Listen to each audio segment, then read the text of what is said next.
കൃഷിഭൂമിയായ ഇടങ്ങളെല്ലാം മതിലുകൾ കെട്ടി മണ്ണുകളിട്ട് നികത്തി കൃഷി നടത്തുന്നവർക്ക് ഇപ്പോൾ ഉപദ്രവമായി.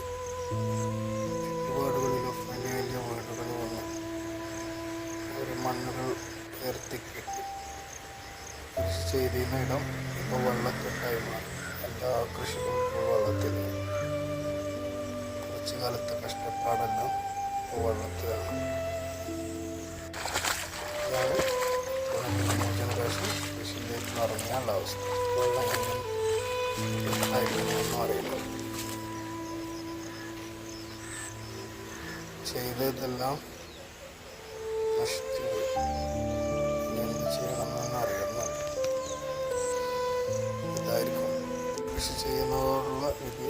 മറ്റുള്ളവർ കൃഷി ചെയ്യുമ്പോൾ ചെയ്യണ്ട എന്ന് പറയുന്നതിനുള്ളൊരു ഉദാഹരണം.